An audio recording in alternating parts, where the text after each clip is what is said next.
Welcome back to Colster's Corner. Let's take a few minutes to talk about teacher-led town halls. This is an opportunity to discuss things like character, responsibility, and good decision making with your students. Right now, it's particularly relevant because our schools hit a little bit of turbulence. We just had a large fight. I want to talk to the students, get their thoughts on it, share my thoughts on it, and open up communication so that they have an adult on campus they can discuss it with. And there's also an issue going around nationwide currently called Devious Licks, where students are engaging in particularly destructive behavior to get their 15 minutes of fame on TikTok. So I'm going to speak with the students about both of those things, share my thoughts, get their thoughts, and hold the town hall to hopefully guide them in the right direction. So let's engage in that a little bit further, and I'll share my thoughts on this. One of the things my students frequently say is, Mr. Cole, you're not just a great teacher, you're a life coach.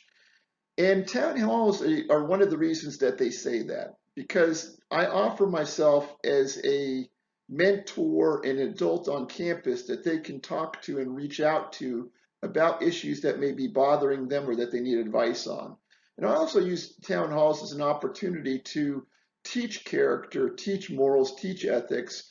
We receive a lot of criticism for the things we don't teach in high school that are not in the curriculum. Morals, ethics, character, those things are not written in a lot of the course descriptions, but town halls are a great opportunity to guide students in the right direction. So when I'm talking to them about decision making, I tell them, look, you can go down two paths. You can go down the right path and make good decisions, or you can go down the wrong path and make bad decisions. The choice is yours, but there are consequences now at the age you're at for any of the decisions that you make.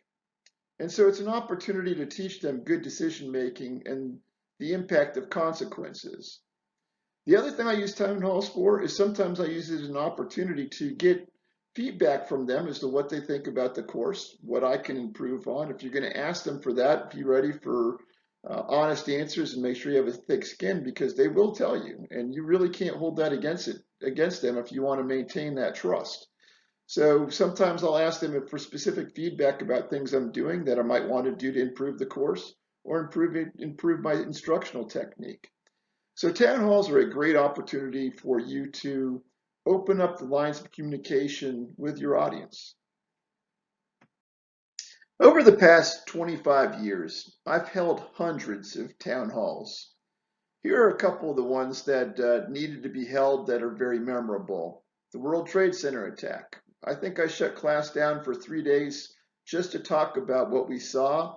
My parents lived next door to the World Trade Center, so it was very personal to me. I was able to give them a unique perspective on that when I was talking to my mother each night, asking her what was going on. And obviously, it was something that rocked the world and led to a 20-year war. So it's something that at the time needed to be talked about because it was on all the students' minds. Trayvon Martin, when Trayvon Martin was shot, he was shot a few miles from our school. We were basically ground zero from where he was shot. And that was a conversation that needed to be had. We had some good, hard conversations in my classroom and discussed our thoughts on Trayvon Martin and what happened there. COVID-19. Had a town hall before we shut down where I gave the students my thoughts, and I have a little bit of epidemiology in my background, told them what I thought what might happen. And then afterwards, obviously, we've had a couple of town halls discussing COVID-19. Anytime you have a major historical event or even minor events that impact you locally, sometimes it's worth taking a day away from the curriculum and just having a town hall to open up the lines of communication with your students so that they know they have an adult on campus who is listening and understands what they're going through. I will also let students call a town hall. If there's something really pressing that's bothering them, I'll tell them, let's take a day and discuss it.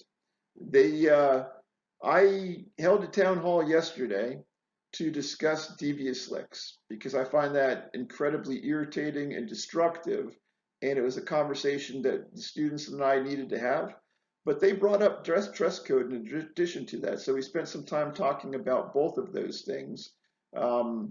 Devious Licks was important to me. It was important to several students that we had that discussion, but dress code was something they wanted to discuss also. So again, I want to have a great relationship and an open relationship with my students. And if it's a important issue to them, we need to discuss it. Teaching is such a powerful job and comes with so much responsibility. When we have these world-changing events or events that rock the community or rock your school, or even impact students in any kind of a significant way, you may be the only adult that that student ever talks to about that event. And that's incredibly important and incredibly powerful. So I understand that curriculum is incredibly important as well. But if everybody in the classroom's mind is somewhere else on the fight, whatever else is going on campus, you need to address that and get that under control first before you can really move on with the curriculum. And that's why I like to have town halls if we have a major event or a minor event that is on all the students' mind. Now, again, curriculum is important. You always want to cover and hit your benchmarks and all of those things. But you can take a day here and a day there each 9 weeks to discuss with the students issues that are pressing to them. Town halls give students a way to be connected with an adult on campus and get their advice. It allows students to feel like they're being heard. And it allows you to guide them to make good decisions and help them with their decision-making process. Because that's something we have to teach everybody. Every curriculum should involve decision-making and teaching young people how to make good decisions and the impact that bad decisions have on them. It also builds trust and rapport. If you had town halls and have an open, honest line of communication with your students, you will build incredible rapport, and a lot of times you'll be the person they come to when something serious is going on that needs to be sent over to administration. All right, let's talk about yesterday's town hall. Yesterday's town hall, I started off with Devious Licks, and I also talked about cell phones. So let's talk about Devious Licks. Devious Licks, for anybody who doesn't know, and there's only a few people, you'd have to live under a rock right now to not know what's going on with Devious Licks. Basically, students are engaging in destructive behavior by going around and destroying property, whether it's ripping up toilets, ripping off urinals, stealing from teachers, destroying desks and chairs. These are all things that are being filmed and posted on TikTok so that people can get a bunch of ratings. Now, my challenge to the students was, look, I told them, I get it. You find that somewhat funny. Some of you guys probably enjoy seeing destructive behaviors. And to their credit, a lot of the students didn't. They thought that it was stupid, they thought it was destructive, and they'd rather see the money go to other places. And I reminded them, who pays for this? Your parents with their property taxes. And eventually, when you own property, you'll have to pay for it as well. And that money could go to other things like school uniforms, as far as band, cheerleading, dazzlers, football, could go to school resources, could go to new computers. There's a host of things. But you know what? Before we can pay for those things, we got to fix the urinal. And then I reminded them, I said, look, you guys know what I stand for. My mission is to educate the future of America about the importance of the environment to make the place a better place for my children.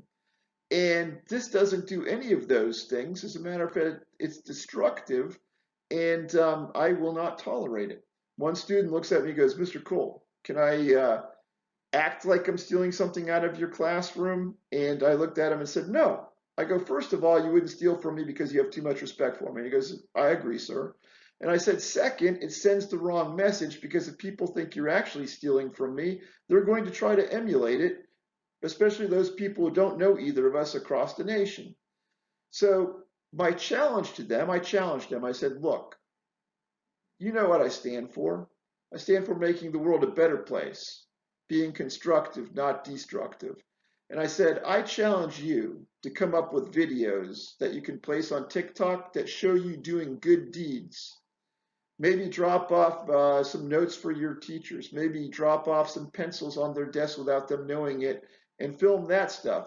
Do good deeds for your neighbors. Do them for your family. Do them for maybe stop by an old folks home and do some TikToks and show of you spending time with them.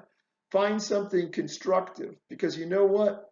I don't want the guy ripping the urinal off of the wall being in charge of America's nuclear codes. We need to make sure we're making good decisions, not bad ones. And if you get caught, you're going to end up with a criminal record, and this is going to be on your permanent record and could follow you and preclude you from getting the job you want. So I reminded them of the consequences of engaging in destructive behavior. Again, it has to be an open conversation. There was a lot of back and forth on some of these things, but fortunately, the majority of the class thought it was stupid and had my back on this particular issue. As awesome as town halls are, there are a couple things you need to do, and one of them will keep you from getting in trouble, and this is it. This is very important. Set ground rules. Explain to the students there are certain things you legally have to report. They need to know there's information that you are legally bound to share with administration if they share it with you. Otherwise, you'll lose your job. So make sure the students know where that line is. The second is explain that you'll shut down the town hall conversation if they ask inappropriate questions or make inappropriate statements. Those two things will keep you out of trouble. The second, if you want a good, open, honest town hall, don't be judgmental. There are students who will make immature statements. Let the other students correct them. Help guide the conversation. Talk to them about consequences. Talk to them about what their mission statement is. Try to guide the conversation in the right direction, but don't attack those students who make immature statements. Your goal, you're not going to change their mind by being sarcastic or shutting them down. You may be able to change their mind over the course of the year playing the long game by talking about consequences, decision making, and character and other things. You can tactfully guide the conversation in the correct direction. You'll become more skilled as you hold more and more town halls.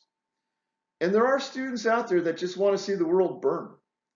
Don't attack or argue with them. Those are your hardcore anarchists who may have things going on in their personal life where they're just angry. And with those students, you're not going to change their opinion. The other students may engage them in conversation, but you might want to just be very careful to not attack them or shut them down too harshly. Okay, last piece of advice about town halls. Make sure you do your research. Be prepared.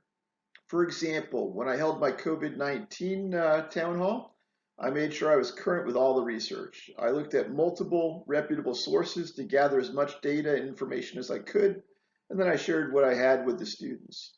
And don't be afraid to say, I don't know. If you don't know something, own it. Simply say, I don't know. That way you don't have to backtrack and you don't have to worry about giving the students misinformation. Hopefully you'll use town halls in your classes. Hopefully you've learned something from this video. If you have, please think about hitting the like button and feel free to subscribe. Thank you for spending some time with me. Colster out.